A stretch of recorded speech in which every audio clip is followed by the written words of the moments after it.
Before the great cities of history, before the pyramids pierced the skies of Egypt, before Sumer, Babylon, or even mythic Troy, there were civilizations far older, far more advanced, and far more terrifying.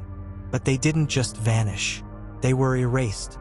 Imagine entire continents swallowed by the sea. Imagine machines flying across the skies in an age where humans weren't supposed to know fire.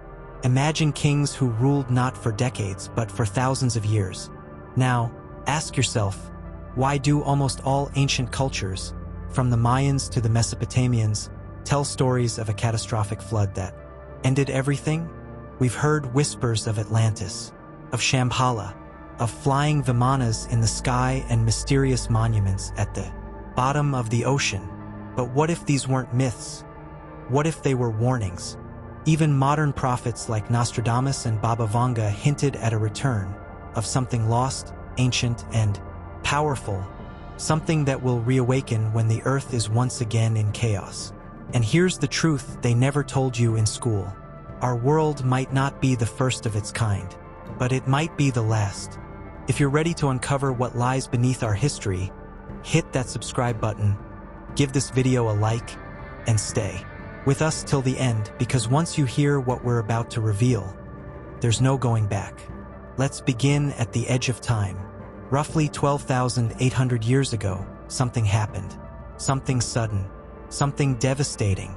The Earth, already thawing from the last ice age, was thrown into a violent cold snap. Temperatures across the globe plummeted in the blink of a geological eye. They existed in any number, were wiped out. Forests died, rainfall patterns collapsed, and, as the seas retreated, then surged again, shorelines changed forever. We call this the Younger Dryas. Now, most mainstream scientists will tell you it was just a climate anomaly, a natural fluctuation in the Earth's long, an unpredictable weather cycle. But others are not so sure, and neither are we. The evidence for a cataclysmic impact event has been quietly piling up. In North America, a black matte layer, rich in iridium and nanodiamonds, has been found in over 50 locations. These are the chemical fingerprints of a cosmic visitor, an object from the heavens, likely a fragmented comet, smashing into the Earth with unimaginable force. The theory: a comet broke apart in the atmosphere and rained fire down on the northern hemisphere. Massive fires, shockwaves, tsunamis, and then a deep, prolonged winter. It's a scenario eerily similar to what Baba Vanga once cryptically referred to as the time the ice returned without warning.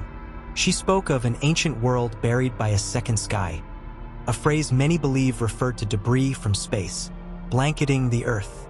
Even Nostradamus predicted that fire from the sky would awaken ancient ground, long lost beneath the seas.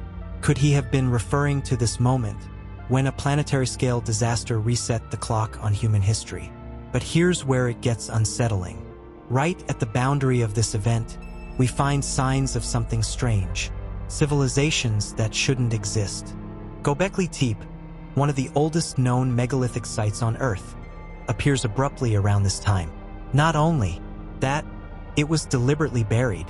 Why would a culture go through the effort to bury an entire stone temple complex? What did they know? What were they preserving? This wasn't just the loss of a few coastal villages. It may have been the extinction of an entire technologically advanced global society, a pre-flood world that we now only remember through fragments. Stories of Atlantis, the Watchers of Enoch, the golden cities of the gods. This is not fringe speculation anymore. Geologists, archaeologists, and independent researchers around the world are asking the same chilling question. What if the Younger Dryas wasn't a natural hiccup, but a deliberate reset? What if the myths of a great flood are not symbolic, but historical, retold through oral traditions, ancient texts, and temple carvings? And if something that powerful happened once, could it happen again? Because here's the haunting part. Some believe we are already seeing signs of a new cycle. Climate anomalies, celestial threats, unexplained seismic activity, the very warnings Nostradamus and Baba Vanga embedded in their visions. The Younger Dryas wasn't the beginning of our story. It was the end of someone else's. And in the ruins left behind, we find the first clues of what they knew. Now, let's uncover what they built before it all washed away. Because the next chapter leads us beneath the oceans, to the sunken cities of our forgotten past. Beneath the quiet surface of our oceans lie ruins, not just of stone and coral, but of memory itself.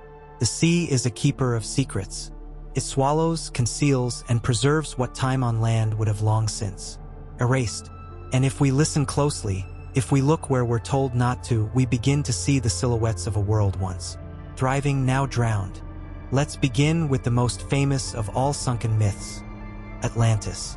Plato, the Greek philosopher, described it in vivid detail.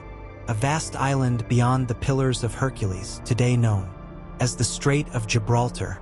A circular city of gleaming metals, canals, and temples devoted to knowledge and power.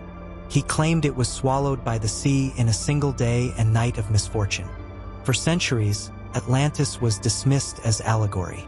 But as sonar mapping and underwater exploration advanced, something changed.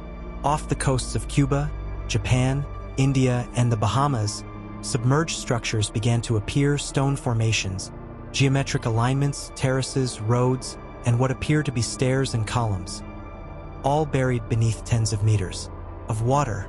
Take the Yonaguni Monument, for example, off the coast of Japan. Its massive, angular platforms look almost too precise to be natural. While skeptics argue erosion, others believe this was once a city, one lost to the rising tides of the Younger Dryas melt. Then there's Dwarka, off the coast of Gujarat in India. Long thought to be myth, recent underwater archaeology suggests the Mahabharata's descriptions of an ancient city swallowed by the sea might be based on real events. Pottery, walls, and foundations lie beneath the waves. Carbon dating puts their age thousands of years before any known urban settlement in the region. And in the Bahamas Bimini Road, a mysterious path of large limestone blocks has fueled speculation for decades. Is it a natural formation, or the last remaining trace of a seafaring culture long gone? Even the so-called fictional lands Lemuria, Mu, and Zealandia, once dismissed by science, are gaining new tension. Zealandia, in particular, is no longer a fringe theory. Scientists now acknowledge it as a nearly submerged continent, beneath New Zealand and the South Pacific. What remains debated is whether it was ever inhabited. But if other underwater ruins suggest people once lived at sea level where ocean now flows, then why not Zealandia too? The flood myths, from the Bible's Noah to the Sumerian Utnapishtim, to Native American and Aboriginal legends, all tell of rising waters, vanished cities, and lost lands. Cultures separated by oceans and centuries somehow echo the same truth. Even Baba Vanga spoke cryptically about the return of lands thought drowned and knowledge rising from the ocean floor when mankind forgets the sky. Nostradamus, too, warned in Century I, Quatrain 69, the great mountain round of 7 stadia, after peace, war, famine, and deluge. Deluge. Again and again the water returns. But maybe it's not the water we should fear. Maybe it's what lies beneath it. Because if these cities were real, if these continents were home to thriving, advanced civilizations, then our history is incomplete. And someone long ago knew more than we do now. Next, we journey deeper into these ancient memories, to the mysterious beings and rulers that appear in every lost world tale.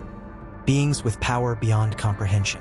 The forgotten gods of prehistory, the Watchers, the Anunnaki, the builders of everything. Every ancient civilization has its architects of wonder, beings they claim taught them astronomy, agriculture, mathematics, and the mysteries of the cosmos. But what if these weren't myths? What if the gods were real, and they walked among us? In the ancient Sumerian texts, the earliest written records we know, there is talk of the Anunnaki, not as gods in the spiritual sense, but as powerful beings who descended from the heavens. These texts describe in detail how they bestowed knowledge upon early humans, created kingship, and even interfered with human genetics. The Sumerian king list tells us something even more peculiar. Before the flood, rulers reigned for tens of thousands of years. Not one or two kings, but entire dynasties that spanned epochs, impossible reigns by modern historical standards. Were these records metaphorical? Or do they suggest a forgotten race different from us, with a different relationship to time and mortality? Many believe these ancient gods were not divine, but survivors or remnants of a pre-flood civilization so advanced their technology seemed supernatural. And they weren't alone in these myths. In the Book of Enoch, the mysterious Watchers, a group of angelic beings, descend to Earth and teach humanity metallurgy, weapon-making, enchantments, and star lore. Their union with human women gives rise to the Nephilim, described as giants, heroes of old, and beings of immense strength. But this knowledge, this interference, is said to have angered the heavens, leading to the Great Flood as a divine reset, one meant to cleanse the earth of corrupted creation. It's not just Sumer or Enoch. In the Hindu epics, we read about the Vimanas, flying palaces, capable of firing energy weapons so powerful they could scorch entire cities. In the Ramayana, the battles resemble aerial dogfights. In the Mahabharata, descriptions of weapons uncannily mirror nuclear explosions, complete with blinding light and radiation sickness. At Mohenjo-Daro, an Indus Valley city thousands of years old, skeletons have been found with high radiation levels and signs of instantaneous death. Streets appear vitrified, as if exposed to sudden, intense heat. Who built these wonders? Who taught the ancients to chart the stars with impossible precision or align temples to solstices, equinoxes, and lunar cycles? At Teotihuacan, a city that predates the Aztecs, no one knows who the original builders were. The layout mimics the solar system. The Pyramid of the Sun matches the dimensions of the Great Pyramid of Giza on a continent. Across the ocean, coincidence? Or remnants of a shared, global knowledge passed down from an earlier age? Even Baba Vanga hinted at the return of the Old Ones, silent watchers who guide from beneath and above. Nostradamus spoke of giants buried in forgotten hills, whose bones will teach man what gods once knew. Are we rediscovering them now? As we peel back the layers of Earth's deep past, the same names, the same shapes, and the same gods reappear across cultures and across time. And if they weren't gods, then who were they? Next, we turn to the temples and sacred sites, those that defy logic, gravity, and time itself, built not with legend, but with precision no primitive hand should have achieved. Prepare to walk the forgotten corridors of the impossible temples. Not all lost worlds are beneath the sea or buried under the earth. Some exist just beyond the veil, spoken of in myth, remembered in ritual, and whispered in sacred stories that stretch across millennia. These are the spiritual realms, heavenly kingdoms, subterranean paradises, and cities of light, so often dismissed as fantasy. But what if they weren't? Take Shambhala, for instance. In Tibetan Buddhist tradition, it's described as a hidden kingdom, nestled somewhere deep in the Himalayas. Not metaphorically hidden, but physically concealed, protected by spiritual barriers, visible only to the awakened or chosen. It's said to be a place of peace, great technology, and immortal wisdom, a sanctuary that will one day reveal itself to the world during a time of chaos and collapse, not unlike the chaos our modern world teeters upon. And then there's Agartha, the vast subterranean realm said to lie beneath Earth's crust. Cities are common in many cultures, but Agartha is especially compelling. From Hindu legends of Padala to Native American tales of ant people and underground sanctuaries, to the Nazis' obsessive expeditions to the South Pole in search of hidden entrances, Agartha refuses to fade from collective memory. In esoteric traditions, it's believed to be inhabited by ancient beings, guardians of lost knowledge and remnants of pre-flood civilizations who retreated underground as the Cataclysm unfolded above. Is this merely symbolic, a metaphor for inner enlightenment, or is it a distant echo of real events, distorted over time? Consider Yama's kingdom, from ancient Hindu belief, A realm of the dead, yes, but also described with startling specificity. Roads, palaces, laws, and a system for weighing souls. Sounds less like a dream and more like a forgotten civilization, one that may have once existed in a now-lost world, perhaps even technologically or spiritually superior to our own. Let us not forget the land of Nod, the mysterious place where Cain was exiled after the murder of Abel. If Adam and Eve were the first humans, who then populated the land of Nod? Biblical literalists struggle with this question, but ancient texts hint that Cain may have stumbled upon a civilization already in existence, one omitted from the canonical version of our origins. Could Nod have been a survivor colony from a previous age? A civilization that remembered what the surface world had forgotten? These myths, once regarded as sacred truths, now linger on the edges of folklore. Similarity. Hidden places of immense power, homes to beings of light or wisdom, often destroyed or removed from the world due to man's pride, war, or natural catastrophe. Even Baba Vanga referenced these places cryptically, describing a time when the hidden cities of the hollow earth will rise, not in war, but in warning. Nostradamus, too, hinted at the return of watchers from beneath the stone, who hold the flame of mankind's first fire. Are these simply tales? Or are they memories dressed in metaphor? Truths encrypted within myth, preserved across thousands of years by oral tradition. As we ask that question, we must follow the trail forward to a map so old it defies history, a chart of the world as it once was and may yet become again. Next, the forbidden cartography that challenges everything we know about Earth's past. In dusty caves, beneath temple floors, and buried in forgotten deserts, they've been found. Ancient texts that should not exist. Scrolls and tablets that describe things far beyond their time. Histories that stretch back before recorded civilization. And visions of the cosmos that seem eerily modern. What are we to make of them? Let us begin with the Book of Enoch, a sacred text once revered, later buried, and now reluctantly acknowledged. It tells a story older than the Bible itself, of watchers, beings not of earth, who descended and shared forbidden knowledge with mankind. They taught humans how to read the stars, work metal, use herbs for magic and medicine, and even manipulate life. But with this wisdom came consequences. The offspring of these unions, known as the Nephilim, were giants, unnatural beings whose presence shattered the balance of creation. God, or perhaps something greater than we yet understand, brought forth a deluge to cleanse the earth. The story sounds mythical until you compare it to flood accounts from Mesopotamia, India, and Mesoamerica, all eerily similar. Different cultures, same pattern, and always a reset. Next, we turn to the Sumerian king list, etched in cuneiform on ancient tablets. It lists kings who ruled not for decades, but for thousands of years. One reign is recorded as lasting 28,800 years. Another, 36,000 years. Mainstream scholars dismiss these as symbolic exaggerations. But ask yourself, why would multiple dynasties be listed with such precision if they were purely fictional? Then there are the Vedic scriptures of India, texts like the Mahabharata and the Ramayana, which contain descriptions of flying machines, vimanas, interstellar travel, atomic warfare, and even time dilation. The Mahabharata speaks of a weapon so devastating, it reduced cities to ash, turned rain into poison, and blinded survivors. To the untrained ear, it sounds like mythology.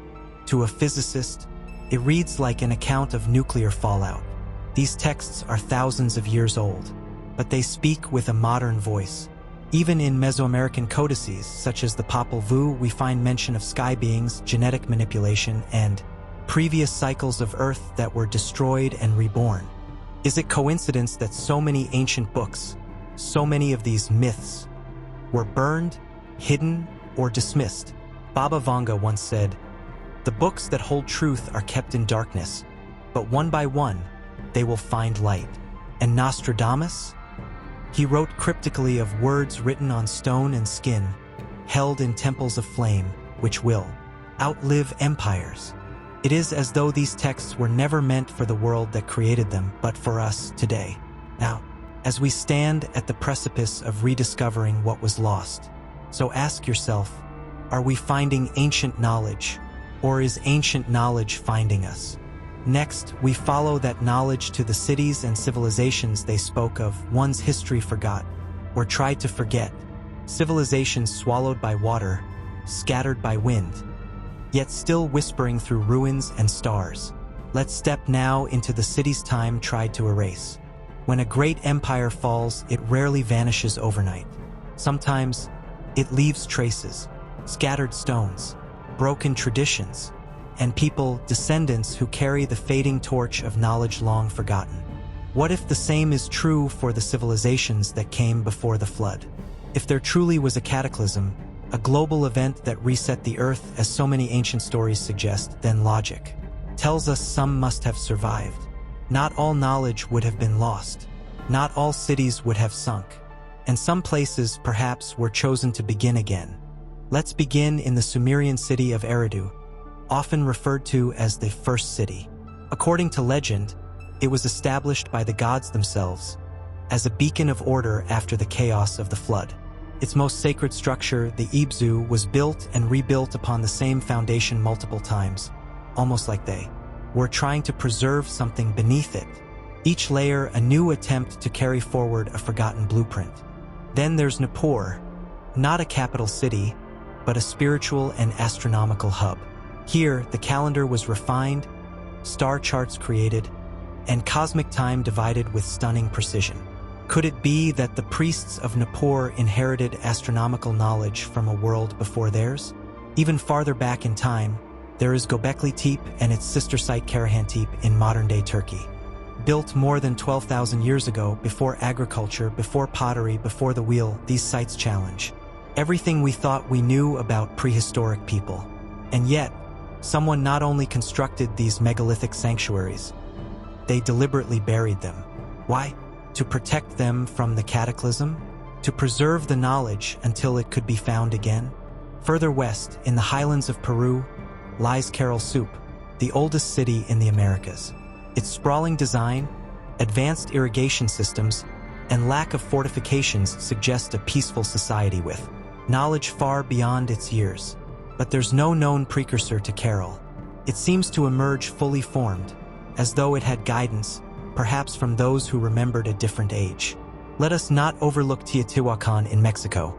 Its layout mirrors planetary alignments, and its precise grid suggests an understanding of aerial surveying. The civilization that built it? Unknown. By the time the Aztecs arrived, it was already in ruins.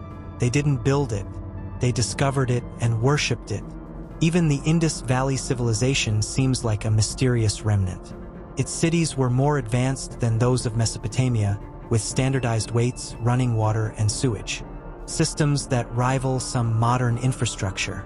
Yet, unlike other civilizations, there are no massive palaces or temples, only evidence of order and design, hinting at an older, more equitable society.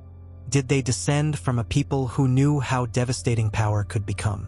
Over time, we've assumed these cities were the beginnings of civilization. But what if they were the afterglow, the flickering lights of a forgotten world, trying to rebuild, trying to pass down what little remained?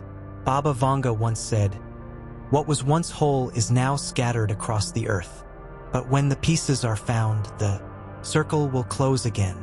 And perhaps these remnants are not just evidence of survival, but signposts marking the trail back to the truth. A truth that continues beneath the waves and in the sands, where whispers of a submerged world still call to us. Next, we dive into those sunken echoes the city's time tried to erase. And now we arrive at the edge of the map, beyond the ruins, beyond the myths, beyond the memory passed down in stories and stones. We enter what may be the oldest chapter of all, the Antediluvian world, a time before the flood, before recorded history, before even the concept of civilization as we know it. The term Antediluvian comes from Latin ante, meaning before, and diluvium, meaning flood. It appears in the Bible, in the Book of Genesis, but echoes of this lost epic are scattered across every culture on Earth. A golden age followed by a great fall. In this world, we hear of the Nephilim, giant beings born of divine unions, said to have ruled over men. Of the Watchers, who descended from the heavens to impart forbidden knowledge, astronomy, metallurgy, even the manipulation of life itself. Of cities made of crystal and gold, towers that touched the skies, wars not of spears and arrows, but of fire, sound, and light. Many believe these stories are allegory. But what if they're memory? In the Book of Enoch, Enoch is not a mythmaker, he's a witness. Taken to the heavens, shown the workings of creation, and warned of a great reckoning. He's told to record what he sees, not for his generation, but for ours. Nostradamus once cryptically wrote of the old ones who ruled the sea, driven underground by a voice in the sky. And Baba Vanga spoke of a time when the earth was ruled by light not from the sun, and knowledge came not from books, but from stones that glowed. Could these visions be glimpses of that antediluvian world? Even modern science hints at possibilities once thought unthinkable. Geologists now confirm that sea levels rose dramatically around 11,600 years ago, swallowing coastlines, erasing habitats, and forcing migrations. This event, the Younger Dryas meltwater pulse, aligns with Plato's dating of Atlantis' fall. It's also when ancient legends say the gods abandoned the earth and humanity began again. What if the ruins we find beneath the sea, like Yanaguni, Dwarka, or the Bimini Road, aren't anomalies? What if they're doorways, faint echoes from a world that once was whole? A world where energy was drawn from the earth, not mined from it. Where the stars were mapped not just for timekeeping but for travel. Where knowledge wasn't hoarded but shared until it became too dangerous or too misunderstood. And then came the flood, wiping the slate clean, but not entirely, because here we are rediscovering, piece by piece, the memory of something vast, something beautiful, and perhaps something forbidden. This is the mystery of the antediluvian world. Not merely a place or a time, but a missing chapter of humanity itself. One we were never meant to forget, and maybe, just maybe, one we are now destined to remember. Because once the truth begins to surface, you can't unsee it, you can't unknow it, you can only keep digging. And when you dig deep enough, the earth starts to speak. So, what if the flood wasn't just a myth? What if it was a veil, a watery curtain drawn across the true beginning of human history? We've explored ruins that shouldn't exist, cities built with knowledge we can't explain, and myths that feel less like imagination and more like fractured memory. From the sacred texts of ancient prophets to the stone-carved whispers of forgotten empires, one theme rises like a tide. Something came before us, and its echoes still call from beneath the waves, from buried temples, from stories passed down like riddles across time. The antediluvian world might be lost, but its secrets are not gone. They're scattered, waiting, and maybe they're choosing who listens. If you've felt that pull, that flicker of recognition in the shadows of history, then this is your journey too. There are more hidden truths to uncover, more forbidden chapters to open. So don't stop here. Subscribe to the channel. Like this video if it stirred something ancient in you, and share it with others ready to awaken forgotten knowledge. Because the past isn't dead. It's just been buried until now.